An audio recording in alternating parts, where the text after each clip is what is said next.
Hi, everyone, and welcome to the fourth episode of our Women in Leadership podcast. My name is Akimi Jones, and to my right, I have.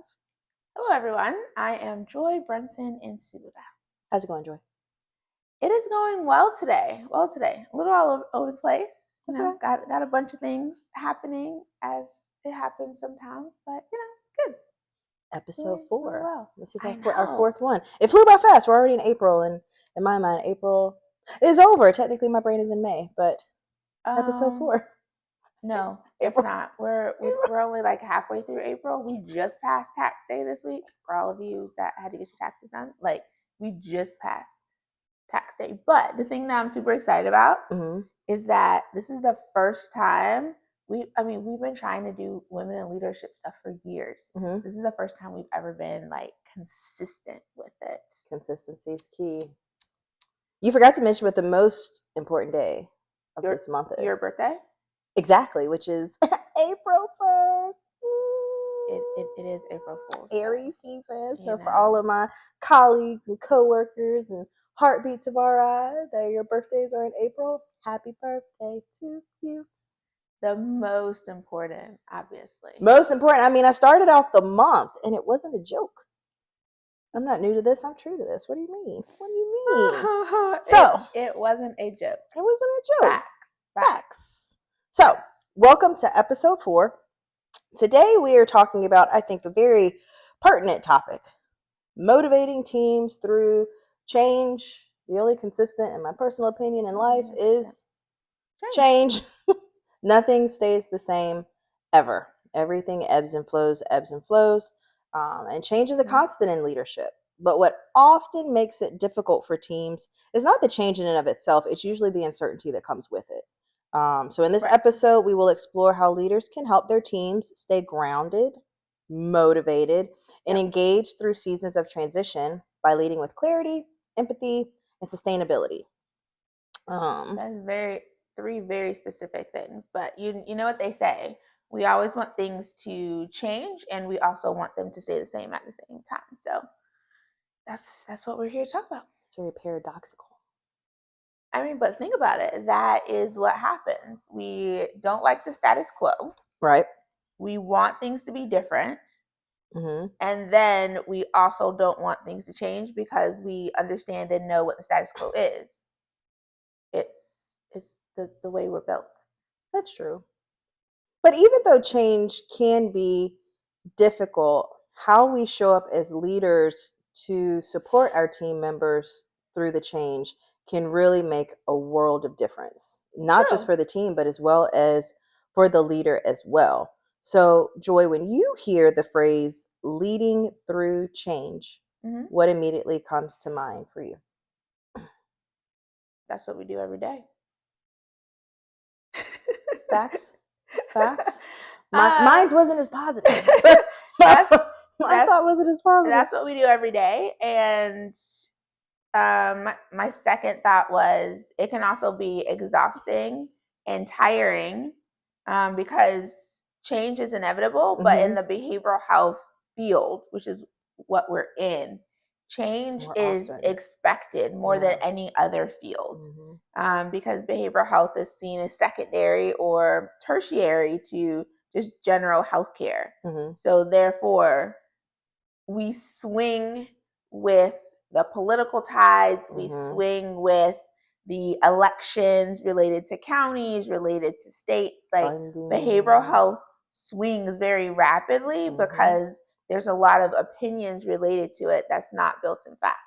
So therefore, the funding shifts quite rapidly. And when the funding shifts, everything else has to shift. Everything has to shift. Regulations, everything sort of, like you said, swings like a pendulum.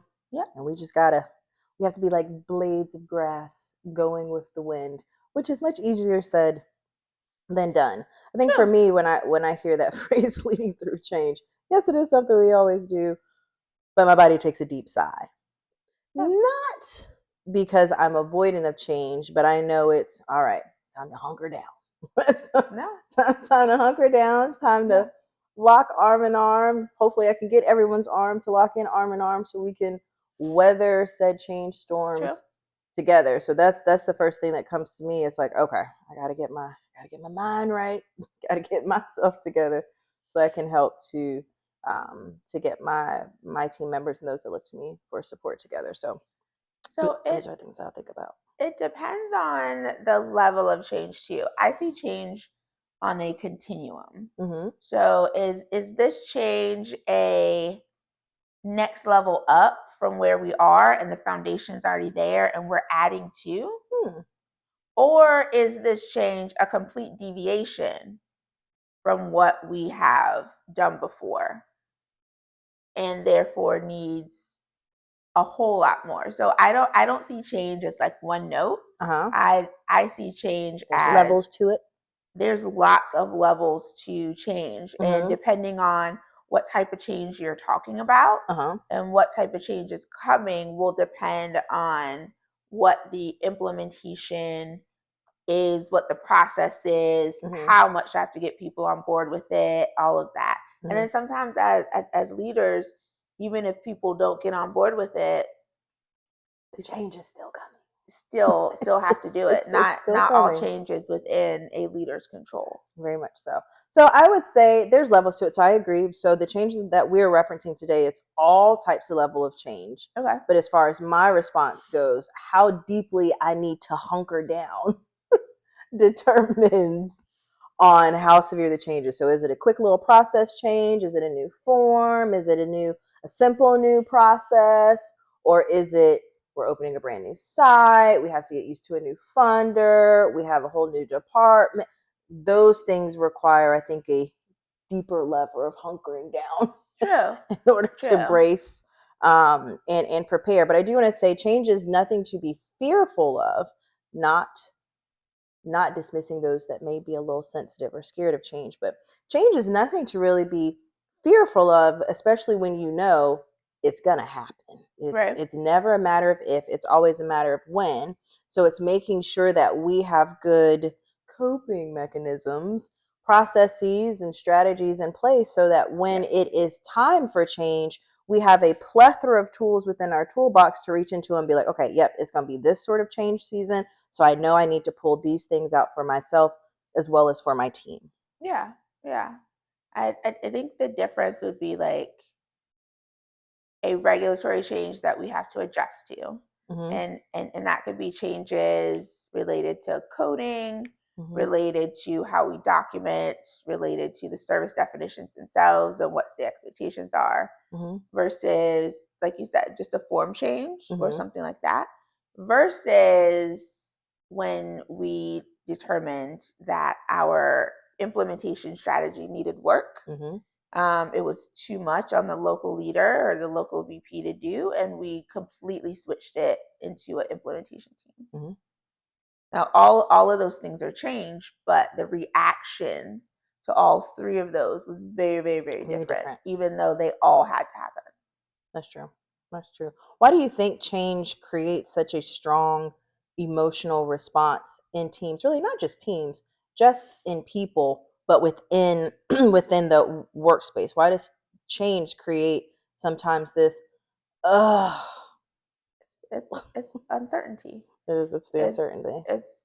So for the individuals that is impacting, it's Mm-hmm. the uncertainty. Mm-hmm. We all want to know what we're coming into Mm-hmm. during the day, and especially in the crisis field, that's already uncertain because you don't know who's going to show up, you don't know what their challenges are going to be, you don't know necessarily what you're going to deal with. Mm-hmm. And so there's already uncertainty when you work in a crisis facility or an emergency room or something like that. You a have lot of to unknowns. you have to be ready.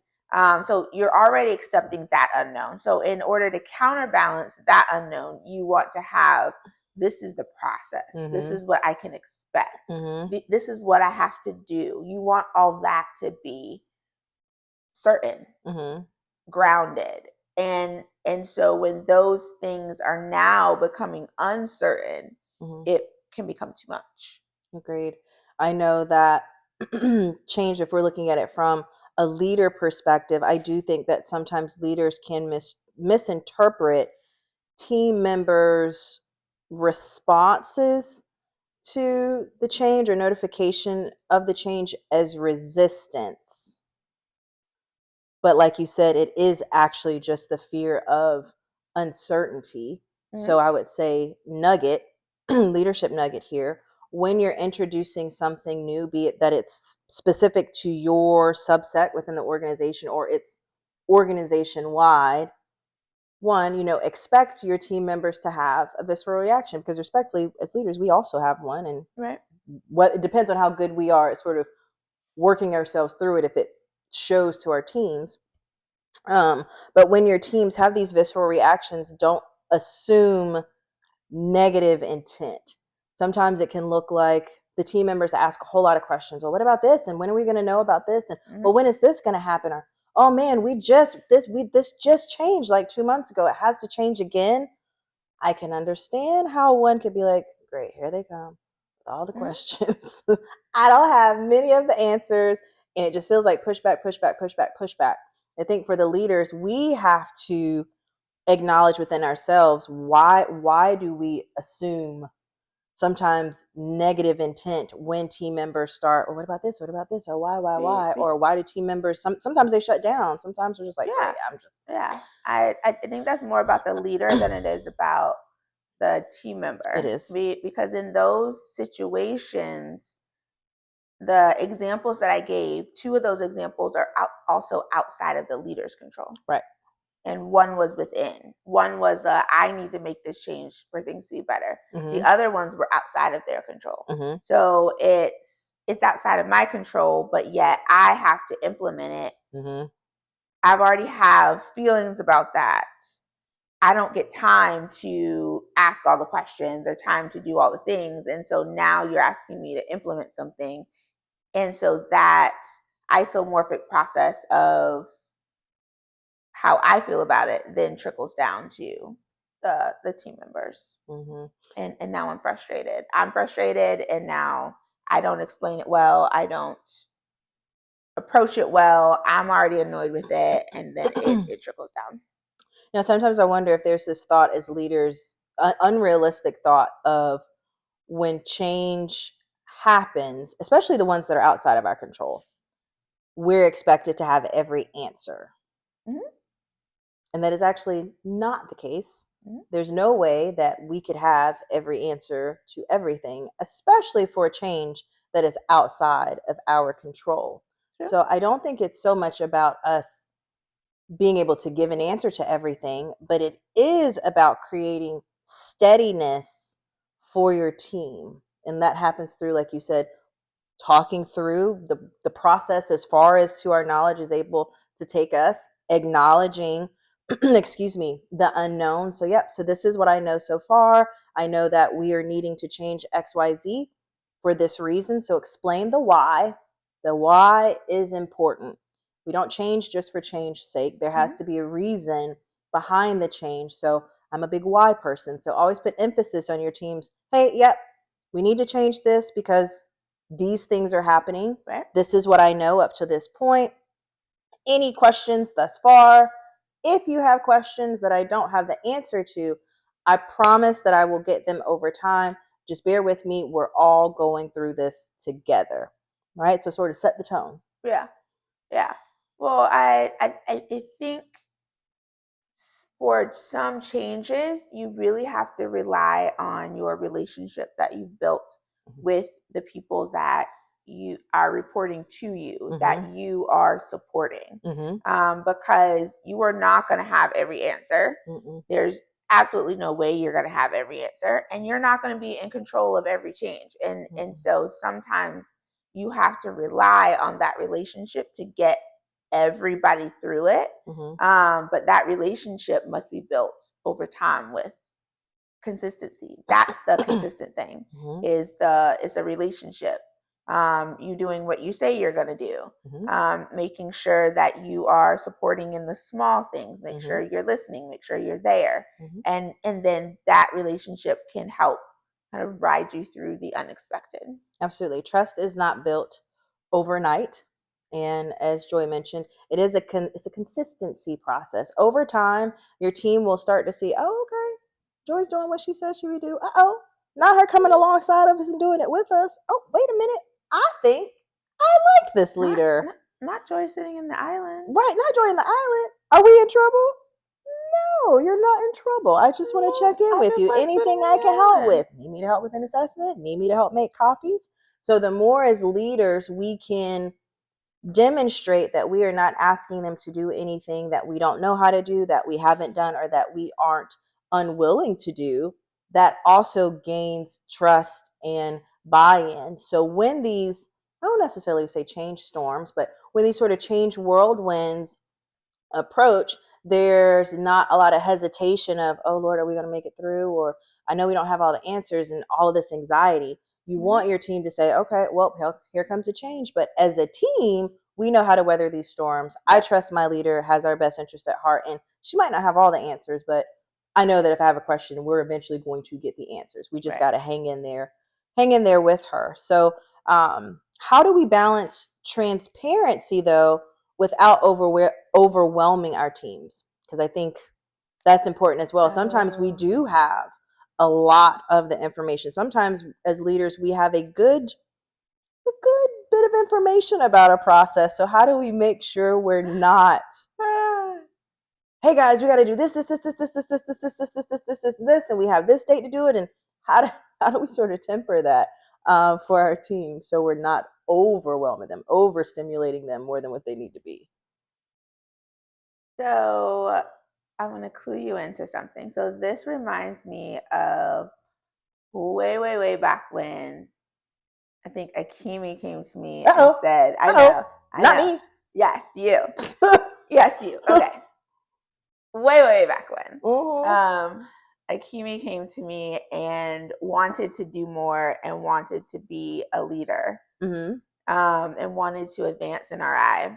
And I remember myself saying, are you sure you want to peak above the clouds? Like, are you sure? Because it's, no offense, but Akimi was the question person. I still am.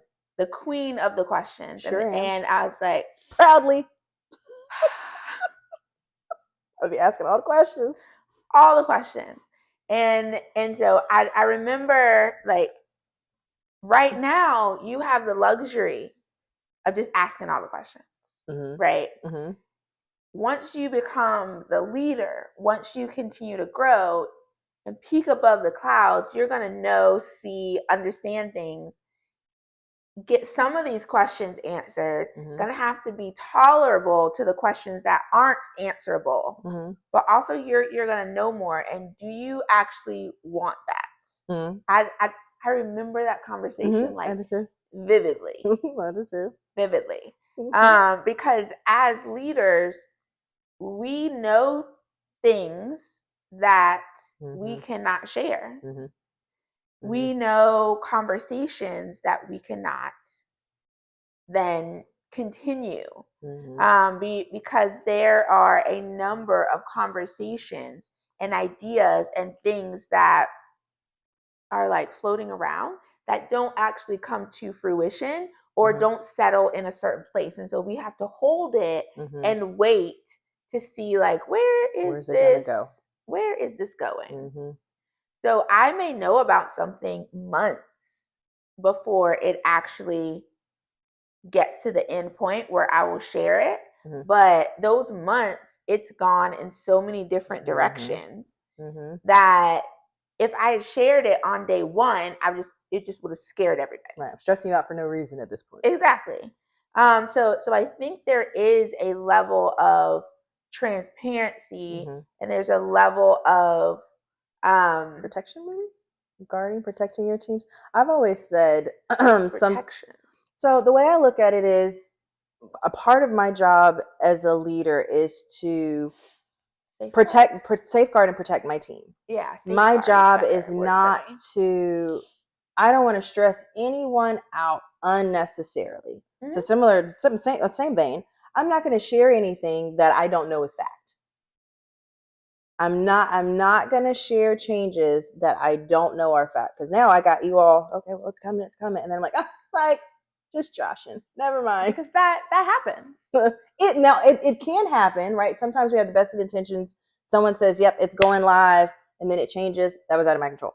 But I at least tried to wait until I knew a fact was a fact. So I think to answer the question, how we ensure that we aren't overstimulating our teams with transparency is making sure that we are sitting down and looking at the information that we have and saying, okay, what do I know is fact? Mm-hmm. What is the information? Also identify what part of this information is going to potentially ruffle the most feathers or cause the most visceral reactions. Be strategic in when and how it's shared, right? Does it need to be shared in an all staff meeting? Does it need to be in an email? Should it be an all staff meeting and follow up in an email? How do I ensure that this information reaches all of my team and no one's left out?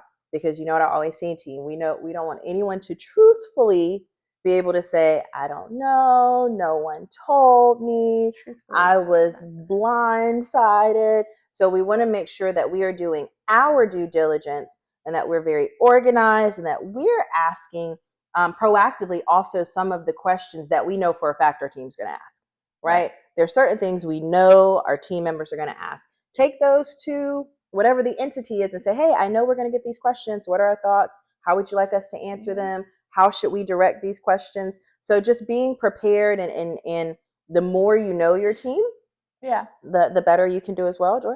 Yeah. But there are going to be things that you're not going to be able to share. Mm-hmm. And it should not be the expectation that you share everything. So right. I always go back to my systems training. Mm-hmm.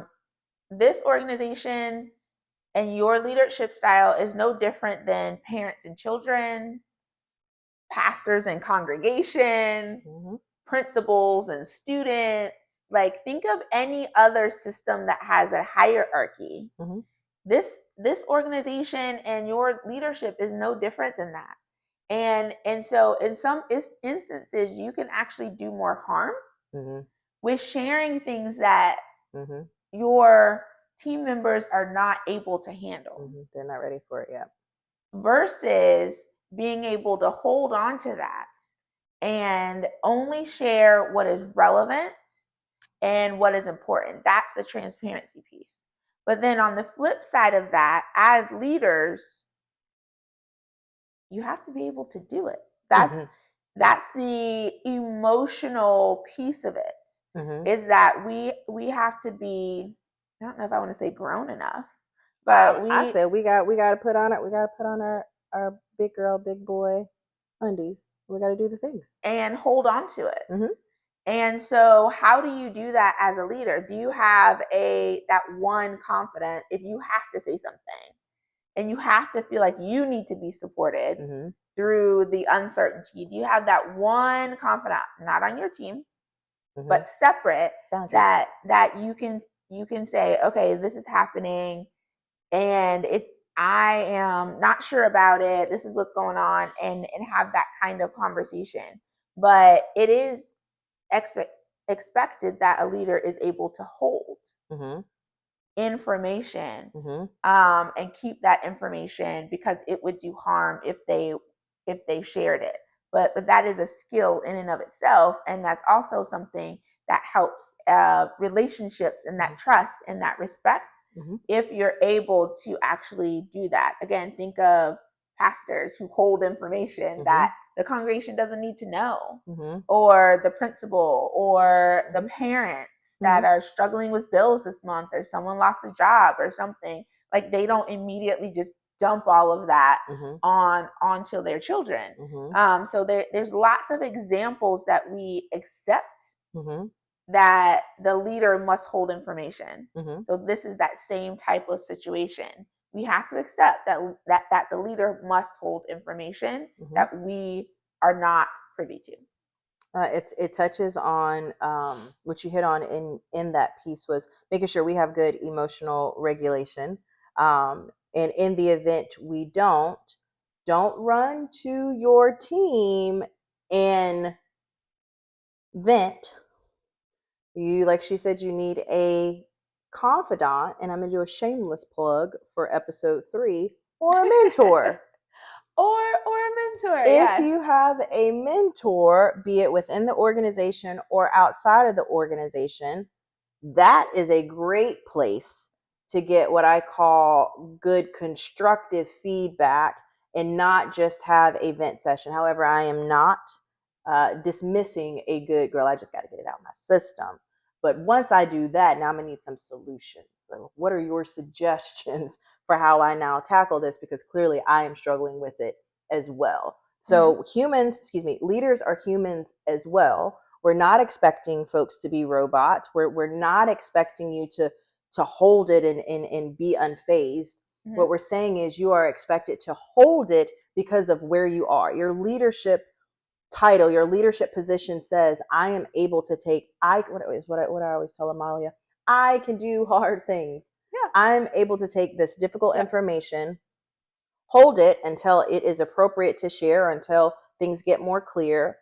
I have the self-awareness to acknowledge, ooh, I am actually struggling with holding this, which then will direct me to whomever, or should direct me to whoever my mentor or leader that I trust, to say, how are you sort of coping with this? Because I'm struggling. My team's asking me questions about it every day, and it's out of my control, and I don't really know what to do.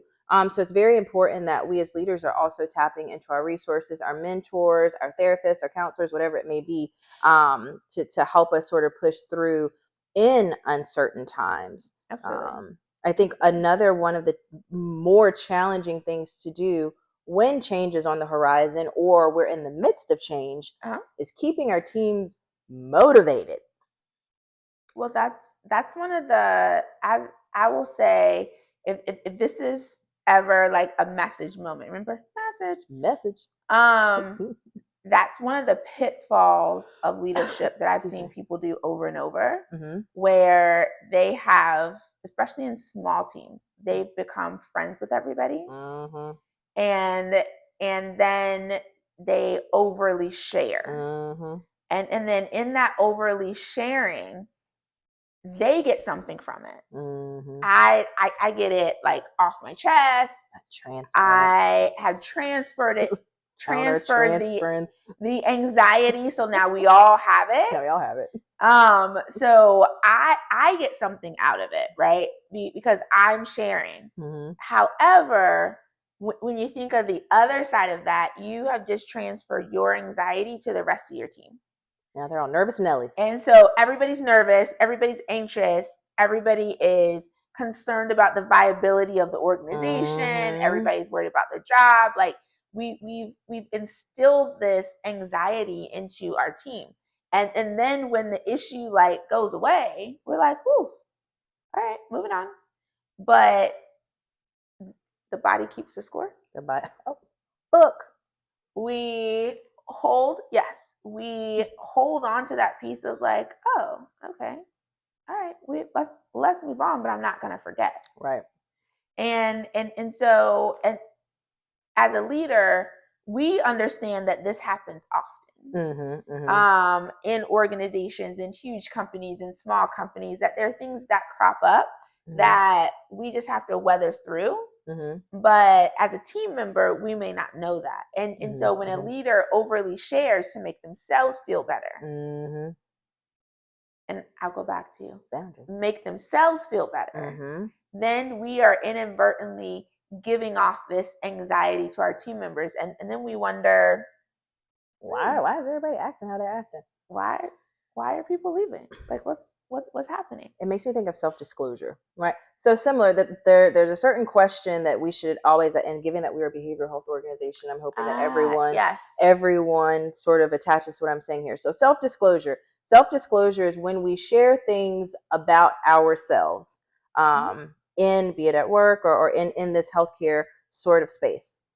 But we should always be cautious about self-disclosure, because respectfully, I can assist you. So in our crisis programs and our outpatient programs and the services that we have, we are able to assist our guests without having to self-disclose about our own personal struggles or what have you. But there are certain small instances in which self-disclosure may be relevant. But before one can self-disclose, we should always ask ourselves this question: why am I self-disclosing? Yes. Why do I feel like it is beneficial for me to share something about myself with this group of people? So the same question would go for venting or having what I call boundaryless conversations. Why do I feel the need to have this particular conversation with my team? Mm-hmm. Is it because it's really going to help them? It's an experience that I believe will help us grow, or is it just to make me feel better? Because in the effort of making me feel better, Right. I might feel great. Whew, feels so good to get that off my chest. Awesome. But now everyone else is like, oh snap, we're all chicken littles and the world is falling down. The sky is coming down. And now I'm in my office and people are like, hey, Kim, you got a moment? You got a moment? You got a moment? I'm like, I wonder why everyone is asking for a moment. Because I just dumped on my team my stuff. Right. I did not have self-awareness or the emotional intelligence to see how that was just not a good move. So we should always be asking ourselves certain questions. Is this going to do harm to my team? Or is this going to support my team? Is this going to do harm to my program? Or is it going to support my program? We should always have these mental decision trees assisting us as leaders. But the other thing I wanted to ask is, what about leaders where this is their first time weathering a storm? I know currently within our organization, we now have a vast amount of tenure as far as when it comes to leaders and experience. So we have some leaders where this is their first year or 2 years at the organization versus some leaders where they're going on their 9th, 10th, 11th, 12th, 13th year at the organization. Right. How would you explain it to those that are newer, that are potentially currently trying to weather storms and they might be struggling? What are some things that we could say to them? About how to weather a storm. I think the first thing I would say is, don't try to weather it yourself and alone. Having that mentor, that support to help guide you, and especially in an organization this size, is super important. There should not be anyone out there that is weathering anything by themselves. That's not our culture. That's not our mantra. That is not the expectation. So that would be one. Two, I would say, as an individual person, secondly, we also have to do the work in growing ourselves. And so if this is an area where I am uncomfortable, then I should also be looking for resources, asking for resources, figuring out why I'm uncomfortable with this. And so utilizing this as an opportunity for growth, so that the next time a storm comes, because it is going to come, I don't have the same reaction or the same process to get through it. So that would be the second thing that I would say. And then third part of how to get through a storm, I would also consider your colleagues. It is highly unlikely that a storm that you're facing is the first time the org has ever faced that storm. Highly unlikely. It happens. Highly unlikely. So what did we do before? What can we gather from that in order to make sure that we are able to look at this one and work through this one successfully? Especially in this organization, I can't speak to other orgs versus this one right now, but there is no shame in reaching out and opening up and actually trying to do things differently is actually a plus. It's a strength here. And because I don't want anyone to make a mistake that's a huge mistake that we're not able to then fix. Right. Or come back from. Mm-hmm. So I would prefer, and I mean, I had meetings this week where I was like, could have just asked. Mm-hmm. If you had asked, I would have given you like the 5, 6, 7 year backstory on this, Mm-hmm. and it would have saved you a ton of time, energy, just everything. Mm-hmm. So the issue is not asking. Mm-hmm. The issue isn't ask me, I'm going to blow you off. The issue is you didn't reach out.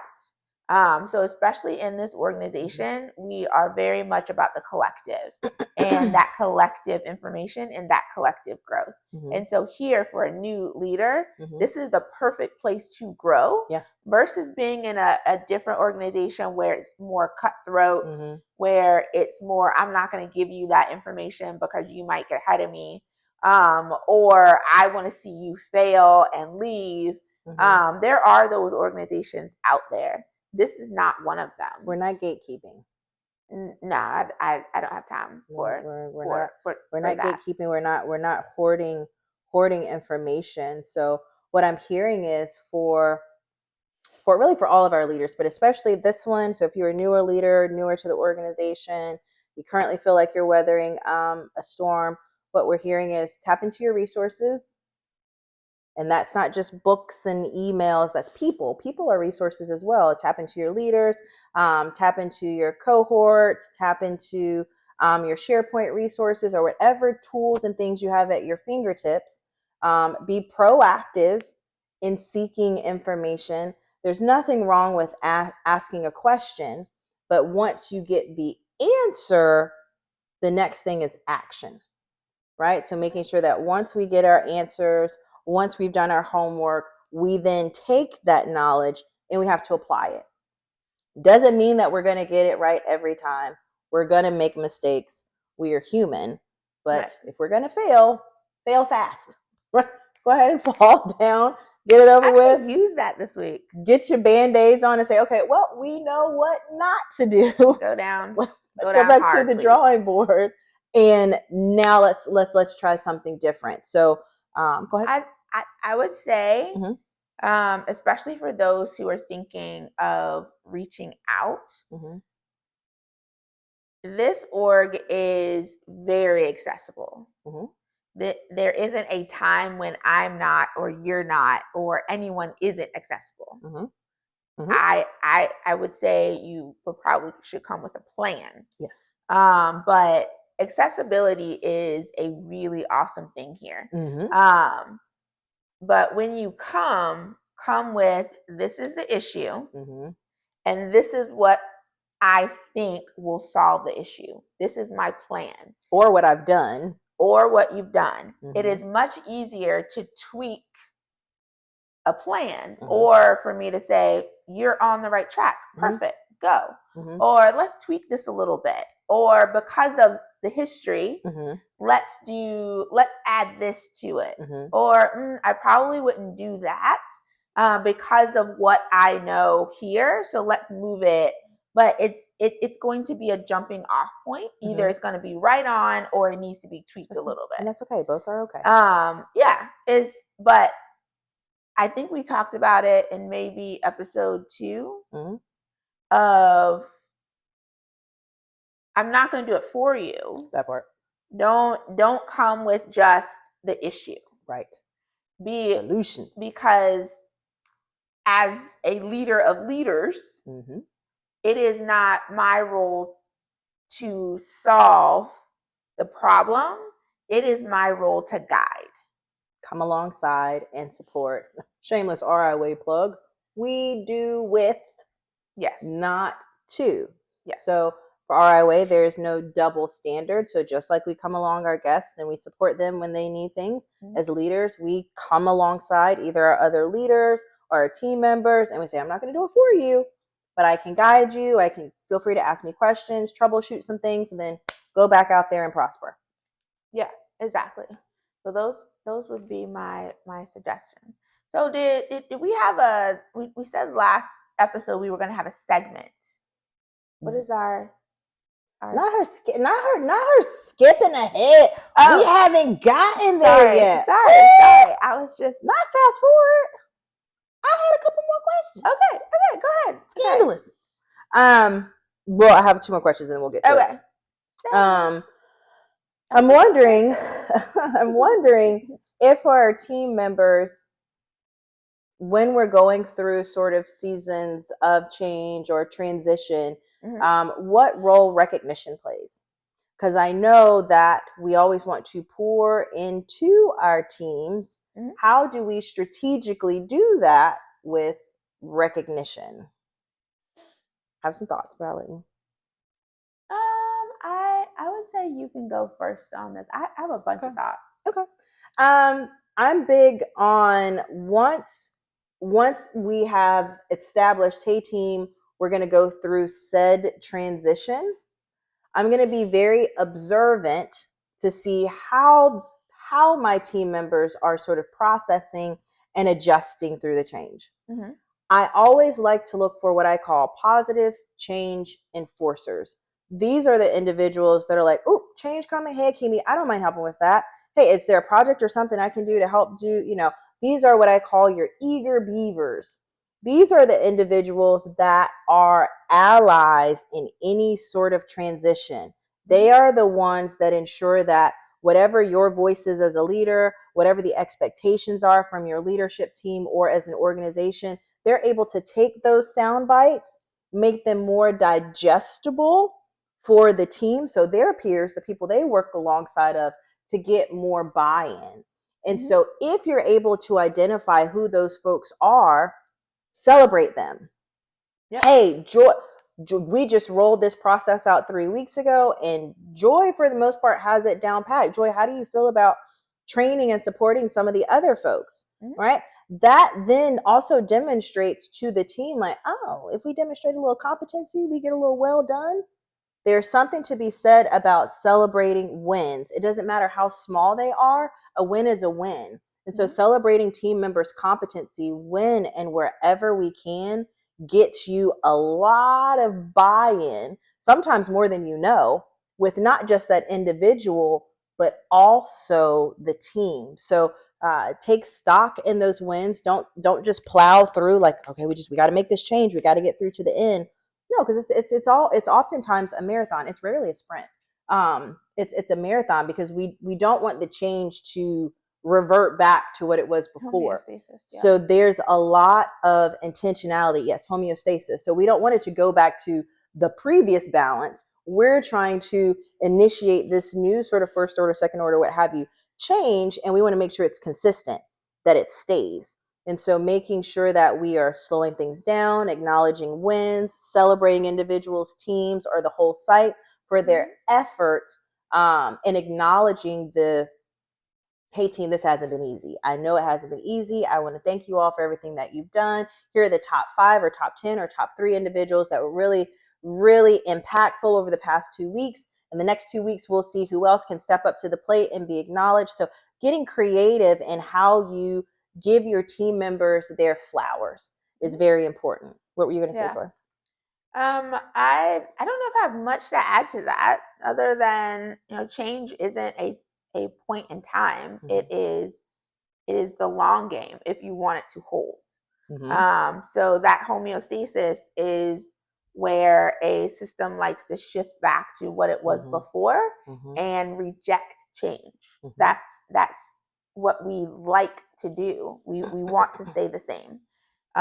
So it takes a lot of effort and energy to make a change and then make it sustainable. So as a leader, you are going to have those people that are going to be your champions, the people that are going to help you make those changes. You alone can't make that change. And the leader in and of itself is not the change maker. Because whether it's the implementation team that I talked about earlier, utilizing a new form, or what was the other one? It was goodness, now I'm blanking on the other one. My mother brain kicked in. I should figure it out. It was implementation team doing the forms. Yeah, I'm like it'll come back to me. Small to big change is what we're getting. Sure. The levels. Sure. Levels of change. All of that the leader isn't even doing. We're responsible for the communication and making sure folks have all the tools and resources, the demonstrating of what it looks like to do it right, and also what it looks like to do it wrong, creating the atmosphere for people to ask questions, pop up pillars of dissent. It's going to happen, right? The moment something rolls out, you actually want to give your team members an opportunity to be like, well, why we got to do that? Well, it's going to be more difficult or what have you, because then you're able to say, you're right, it is going to be difficult, but this is what we're going to do if we need more training, right? And then you just sort of knock down those pillars. And then it boils down to whether or not there's a willingness to do or a unwillingness to do. And that allows you as a leader to take whatever necessary steps you need to take. But as leaders, we are oftentimes, like she said, not the ones doing the work. We're responsible for being the good project managers, basically, of the implementation. Shout out to the project managing team, Reese, Shauna. We appreciate everything that you all do for us. So we're as leaders, we are oftentimes the project leads for implementation within our own programs and sites. And so overall, we just have to be very intentional, intentional about what we're doing. And as the leader of the project management team, who are specifically and especially awesome, the one word that we talk about all the time is adoption. You can set up a process, you can encourage whatever, but if there is no adoption, and let's be honest, over the last 12 months, we put a lot of new processes in place through our project management team.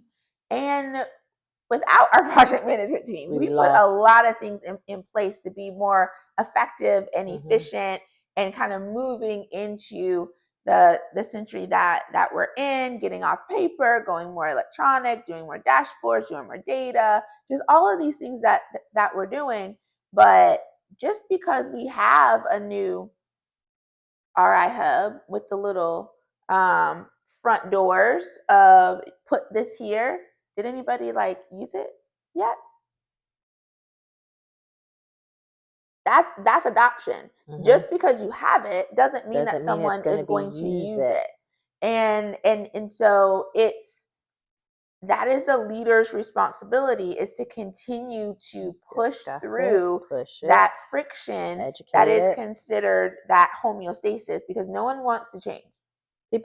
Humans by nature will take the path of least resistance. So if I have to choose between staying in my comfort zone or coming over here to where there's waves and ripples and it's not as smooth, my natural body is like, but it's comfy and warm over here. Why we gotta go over there, right? So some of your team members will happily bonsai into the water. Others will, if we have to. And others are like, yep, nope, I'm good. We're good over here. We don't have to go over there. So as leaders, we have to support all of the different phases and waves within our teams, because there is no cookie cutter team member. There's no cookie cutter leadership style. There's no cookie cutter model of care.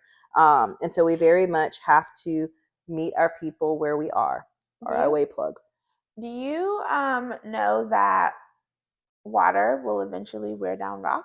Yes. Eventually. Make it smooth. Eventually. Not immediately.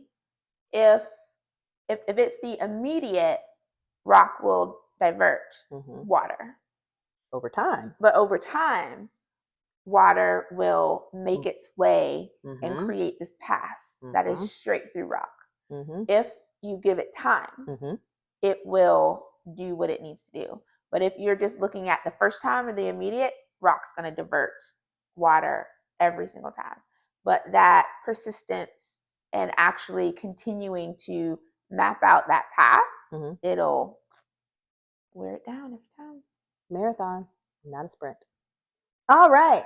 Bam, bam, bam, bam. It is now time for our new segment. We're going to need some music. We are going to need some music. Zane, we're going to need some music for this. But until then, we're going to DIY. bam, bam, bam, bam. Our new segment. Okay. This is what we call our listening to our listeners segment. See what I did there? I am on it. I heard it. Listening to it. Were you listening? I Picking up what I'm putting down. Got it. So I sent an email out a couple. Oh, scandalous! Don't do that. Sent an email out a couple of weeks ago, asking you all for any leadership questions that you have. We have added this segment because we want to make sure that the information and things that we are covering, they are relevant to you all, but also that we're giving you an opportunity to interact with this forum. And we said, hey, let's have a Q&A type section. So this will allow us, or you all, or us as a team, to ask questions about things from previous podcasts. If it's a current topic or future topic, this is where you can come and get some feedback or get some answers for some of your questions. By no means are Joy and I saying that our answers are the only answers. Okay, this is coming from. They will be good answers. They will be good answers, but we will not. We do not. There are probably multiple answers to this. So Joy and I are answering them based off of our experience, what we've learned, how we've grown, and respectfully, if we don't know the answer, I have no problem saying, I don't know. That's a great question. We'll have to bring that up on the next podcast. So that's where we are. That's where we are. And so our question for today is, how did you intentionally develop yourself versus growing through circumstance? How did you intentionally develop yourself versus growing through circumstance? I think it's for both of us. I don't mind going first. Shameless plug for our third podcast. I'm going to hit on mentorship. So one of the things that I was very intentional with and still continue to be very intentional with is identifying what my blind spots are. What are the things I don't know? What are the things I don't know about leadership? What are the things that I'm uncomfortable with? What are the things that I do as a leader that give me an internal feeling of, I don't really like that. I like to lean into those. I don't like to sort of run away or shy away or sort of bury them. So I bring them to the surface, and then I identify someone that I believe is able to coach me through it, support me through it, and give me tools and resources. So I am very proactive in my development, right? I never want to be ignorant. So if there is an opportunity for me to learn, if there's an opportunity for me to go find the article, read the book, talk to the person, that is what I'm going to do. That's one of the biggest things that I've done. I would agree with that. I'm consistent. What about you? To answer this question, I'm probably going to answer it differently than y'all think I will answer it. Because there is a kind of a known story out there about me, and me being passed over for a position and what I did after that, which has led me to where I am now. But I would go back to graduate school because I think my experience in graduate school and a little bit before really set me on the path that I'm on. And one of the things that I had to do was say no. I had to say no. Right out of undergrad, I was like, I got my degree, psychology, I'm ready, I'm going to save the world. And I got into a wilderness camp for boys outside. No running water, no electricity. And for those of you who know me, you're probably like, why would she? Yeah. She's actually a nature buff. And I lasted 8 weeks. It is the only job I've ever quit. And I said, absolutely not. This is it. It's not my ministry. No. And that is what pushed me into graduate school. Because I was like, there's got to be more out here. Like, what? I'm not in trouble. Why am I out here with no electricity? So it was my way of saying no.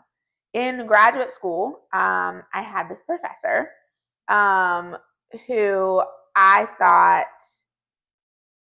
again, I had fantastic professors in graduate school. There was just one who I thought wasn't working as hard as I thought he should be working. I'm not doing his job. And I spoke up about it. I said no. I was like, I'm here, and this is the time, and I want to learn. I want to be taught. I said no, and that led to a lot of different things that came out of that. But it also taught me about standing up for myself, not listening to the naysayers, because when you say no, you'll get naysayers back.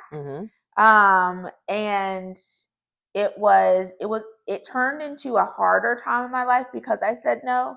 But at the end of the day, I knew that I was right. You knew your worth. I knew my worth. Fast forward to how I got to RI, which has been an amazing experience. I said no.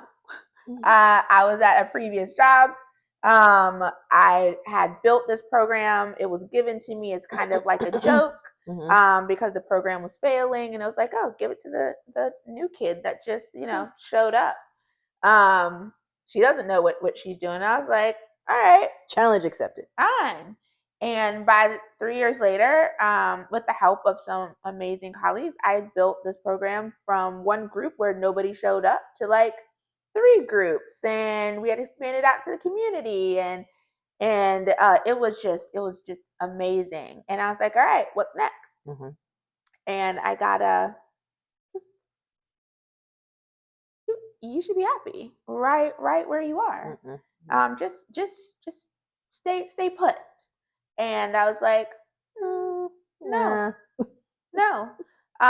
And that same afternoon, I started looking for jobs. I wanted to go into leadership. I thought that I knew I would be a great leader. I knew that I could affect change at the leadership level. I just knew it. And being told to just sit here did not sit well with me. I tried and I tried and I tried, and I kept getting no, right here. And the next day, I started looking for jobs. I applied to RI. I got interviewed the next day. The rest is history. The rest is history. So I think my journey, even when you keep going to, I got hired at RI, to the well-known story of I got passed over for a position that I thought I should have gotten, and I reached out to David. That was, in fact, my no. Like, why not me? And that set me on a different path. In all of these stories, the path was not easy. It was hard. I had to be very uncomfortable. Either I had to say no to mentors who were amazing to me, or say no to professors, or kind of put myself out there. But every time, I was able to make it through the hard things and learn what I needed to learn. It wasn't because I was perfect or I was even ready right then. It was because I knew what my potential was, and I needed to lean into my potential. I feel like you took control of your path, right? It's go this way. Yeah, no, I'm picking up what you're putting down, but I'm gonna go this way because that is where I believe my next step should be. Worst case scenario, you made a bad decision, but you failed fast and quick, and to try something different. I think the other thing that sticks out is it's okay to say no. Every opportunity that I almost got kicked out of graduate school for that no. To be perfectly honest, I almost got kicked out of graduate school. Did you become his or her least favorite student? But that's okay. We have to the bottom of the list. We have to stand 10 toes down in who we are. Now that requires us respectfully to know who we are. That's a whole nother segment. But it's okay to say no. You don't have to say yes to every opportunity. So just being intentional. I know we say intentional a lot, but it is very true. We have to know what we want. If we don't know what we want, we're responsible for doing the research to dive deep so that we can make sure some of the decisions that we have the control in making get us where we want to be. And no two paths are the same. Growth is not linear. Paths to leadership are not linear. You have no idea what doors unlock if you go to the left versus what doors unlock if you go to the right. So it's also not about seeing the full vision. It's about just taking a step out there and doing it. It's the decision. So if someone had told me saying no to being in the woods for wilderness camp would set off this kind of chain of events that would lead me to where I am now, I would say no. I just know that I'm not being in the woods. Like that was the decision. I don't know where it's going to take me. I just know I'm not staying here. I'm just not staying here. And graduate school was a hard no. Like I said, I almost got kicked out. However, that was the decision. And so it's more about showing up for those decisions at that time and not necessarily seeing the whole picture. Yep. Being where I am now was not ever my end goal way back in graduate school or my first job or any of that. I just knew that where I was is not where I wanted to stay. That's fair. That was it. Well, thank you for our contributor of the question. Absolutely. We hope that was actually a great question. So hopefully we provided an answer, not just for you, but for those that were also listening. If you have questions, please utilize the form that was created. I will be sure to send that out often. So folks remember to utilize it whenever there is a leadership question that you would like brought to the podcast. But as we close out our segment for today, I just have one last question. Okay. What is the one thing we hope leaders remember when guiding teams through change? Remember? The one thing. That makes it harder. That's the one thing. I will say, since I did not know this question beforehand, and Yep, Joy does not know the questions beforehand. With it, I think I will say people will never forget how you make them feel. Nope. They may forget what you said. So when it comes to change, it's not about that. The most important thing is the process. If you get to the end result a little bit later, but the process was looked at with the empathy and the support and all of that, that is the most important thing, because your team members will never forget how you made them feel. And so every change process is setting you up for the next one. If you rush it, if you ignore just to get to the end result, you've actually not won. You have cracks in your foundation. You're going to you're going to see a subset of people revert back, or they're going to revolt, or they're going to leave, or something. And so I will say people will always remember how you made them feel. I like that. I like that one. Just off the top of my head. Let's see. What would I say? What would you say? I would say that as leaders, there's no ego in change. Respectfully, there's really no ego in anything that we should be doing as leaders. But there's no ego in change. Lean on your teams. Support one another. You don't have to do it alone. Doing it by yourself actually is not a good indicator of success. The more we can come together, thoughtfully plan, point out the things that may be troubling, prepare for them, move forward, and just continue to sort of rinse, repeat that collaboration process, the better it will be. So it doesn't matter what the shift is, what the transition is, you're never responsible for doing it alone. So the moment a ask for change presents itself, be it it's one of your own creation, like, hey, I recognize we need to do this, I'm going to change it, or it's outside of you and there's an ask or a requirement of change, my ask is that some of your first thoughts or questions are, okay, who can I partner with? Who can I partner with to get this across the finish line? All right. And then you all come together and say, okay, well, who else can we partner with? And it becomes this very collaborative process that'll help you slow things down. It'll help you have good perspective and insight because everyone's going to bring their own strengths to the process. And then when you do make it over the finish line, like Joy said, there'll be a better feeling of, oh, we did, look, y'all, we did that. It was hard, like we felt it, but look how stronger we are now than potentially what we were when we started, because we had no choice but to rely on one another. So the measure of a strong leader is not what they're able to do on their own. Respectfully, it's probably evident that you could do a lot of things on your own because that is what allowed you to get into your leadership role. It's when we become leaders, we then have to rely on a multitude of other people to help get the results that we know are needed.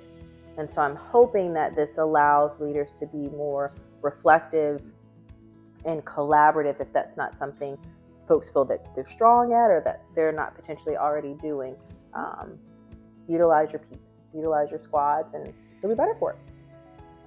With that being said, I think that brings us to the close of our episode 4. So as always, thank you so much for joining us. We're looking forward to getting some additional questions from you, and we will see you at episode 5. All right.